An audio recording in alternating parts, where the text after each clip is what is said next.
ringe futi chapter. This time vadze kuta ndimbokwata. Tiflo ngoma iro chimbobata. Ndovakwenyesa musoro kunge zama. Kuvasiya vakashama. Vadze kuti ngoma kuno timbotama. Wakupisa kuita kunge chama.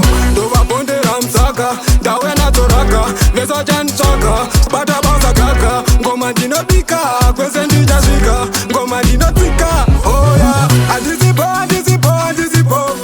Vaudze kuti vaitonga Andis Bho. Andis Bho, Andis Bho, Andis Bho.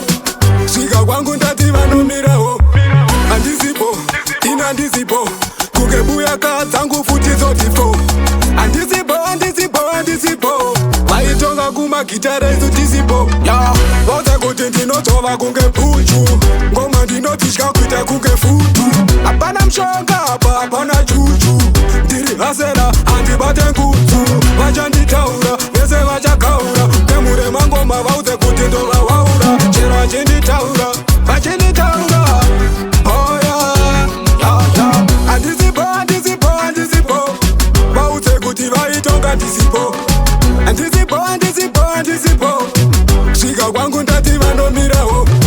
Andis Bho, ina Andis Bho. Kuke buya kadzangu futi zotifo. Andis Bho, Andis Bho, Andis Bho. Vaitonga kumagitara isu Andis Bho. Ndatadzoka ndichimhanya pfuura rapta. Kundimisa ito rimwe futi chapter. This time vadze kuta ndimbokwata. Tiflo ngoma iro chimbobata. Ndovakwenyesa musoro kunge zama. Kuvasiya vakashama. Vadze kuti ngoma kuno timbotama. Wakupisa kuita kunge chama. Ndovabondera msaka ndawe natoraka. Vesa chantsvaka